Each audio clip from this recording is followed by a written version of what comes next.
Hello hi നമസ്കാരം, welcome back to അബീസ് world. അപ്പോ അയലാൻ കണ്ടു, ശിവകാർത്തികേയന്റെ അയലാൻ, ആർ രവികുമാറാണ് ഡയറക്ടർ, ഇൻട്രനേറ്റ് നാളെ ഡയറക്ടർ. ഞാൻ അതുകൊണ്ടാണ് ഈ സിനിമയ്ക്ക് കയറിയത്. എന്തെങ്കിലും പുള്ളിക്കാരൻ കാണിക്കും, കാരണം ഇന്റർനെറ്റ് നാളെ എനിക്ക് ഭയങ്കര ഇഷ്ടമുള്ള ഒരു സിനിമയായിരുന്നു. നല്ലൊരു വിഷൻ ഉണ്ടായിരുന്നു ആ ഡയറക്ടർക്ക്. ഇത് 6 വർഷമായിട്ട് ഇവരെടുക്കുന്ന സിനിമയാണ്.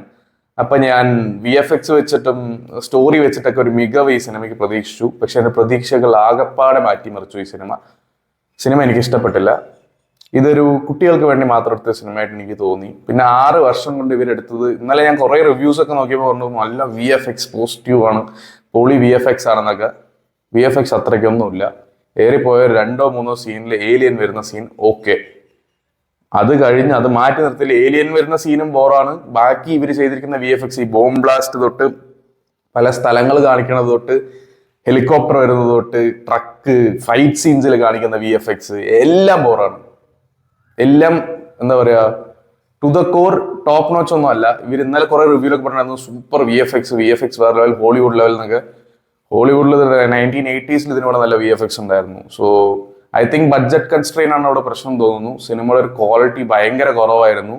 അതുപോലെ തന്നെ സ്റ്റോറി എടുത്ത് നോക്കിയാലും ചെറുപ്പം തൊട്ട് ഏലിയൻ എന്നൊരു കോൺസെപ്റ്റ് എടുക്കുമ്പോഴേ നമ്മുടെ മൈൻഡിൽ വരുന്ന ഒരു സ്റ്റോറിയിൽ ഏലിയൻ നാട്ടിൽ വരുന്നു, മെയിൻ എർത്തിലോട്ട് വരുന്നു, അതിന് വേണ്ടപ്പെട്ടത് എന്തെങ്കിലും തേടി വരുന്നു, ഇല്ലെങ്കിൽ അതെന്തെങ്കിലും മിസ് ചെയ്യുന്നു, അതിനെ പിന്നെ ഹെൽപ്പ് ചെയ്ത് ആ സംഭവം ക്യാപ്ചർ ചെയ്ത് തിരിച്ച് ഏലിയനെ പറഞ്ഞയക്കുന്ന ഹീറോ. ഇത് തന്നെയാണ് ഈ സിനിമയിലും കഥ, വേറെ ഒരു വ്യത്യാസവും ഇല്ല.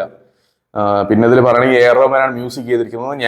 എൻ്റെ ഒരു അഭിപ്രായം വെച്ച് എ ആർ റഹ്മാൻ കഴിഞ്ഞ 10 വർഷം ചെയ്ത ഏറ്റവും വേസ്റ്റ് കമ്പോസിഷൻ ഇതിലായിരിക്കും. BGM ഒക്കെ പക്ക മോശം. ആദ്യത്തെ ഒരു സോങ് ആണ് ഇഷ്ടപ്പെട്ടത്, അത് കൊറിയോഗ്രാഫി വെച്ച് നോക്കുമ്പോൾ, ഡാൻസ് കൊറിയോഗ്രാഫി ഒക്കെ വെച്ച് നോക്കുമ്പോൾ അതും മോശം. സോ എ ആർ റഹ്മാന്റെ ഏറ്റവും വേസ്റ്റ് കമ്പോസിഷൻ എന്ന് വേണമെങ്കിൽ പറയാം. അത് BGM ഒന്നും 10 പൈസ ഇല്ലാത്ത BGM ആയിരുന്നു അതിൽ. എനിക്ക് ഇഷ്ടപ്പെട്ടില്ല. ഇനി ആർക്കെങ്കിലും അതിൽ എതിരഭിപ്രായം ഉണ്ടെങ്കിൽ പറയാം, എനിക്ക് മാത്രം തോന്നിയതാണെന്ന് അറിയില്ല. അതുപോലെ തന്നെ ആക്ഷൻ സീക്വൻസസ് ആയിക്കോട്ടെ, കണ്ടിന്യൂവേഷൻ ആയിക്കോട്ടെ, 6 വർഷമായിട്ട് എടുത്തുകൊണ്ടായിരിക്കാം കണ്ടിന്യൂറ്റി മിസ്റ്റേക്സ് നിറയേണ്ട സിനിമയിൽ.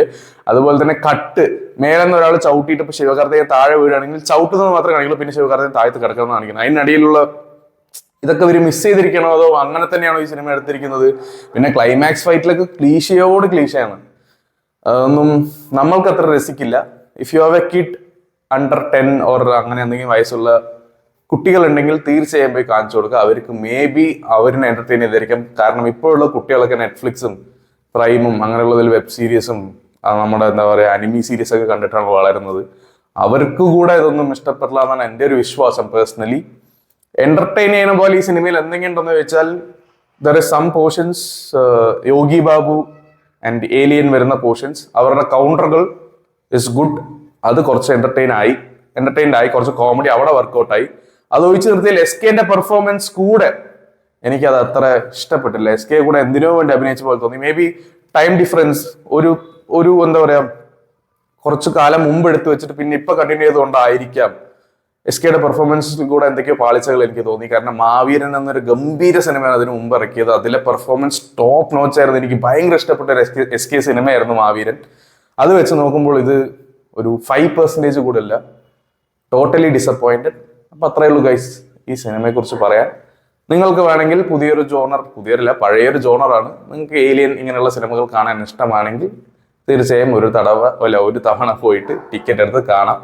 അത്രയേ ഉള്ളൂ ഗൈസ് ഈ വീഡിയോ ഇഷ്ടപ്പെട്ട എല്ലാവരും ലൈക്ക് ചെയ്യുക, ഷെയർ ചെയ്യുക, കമന്റ് ചെയ്യുക, സബ്സ്ക്രൈബ് ചെയ്യുക. Thanks for watching Abi's world. ഞാൻ അടുത്തൊരു പെട്ടെന്ന് വരുന്നതായിരിക്കും. Bye guys.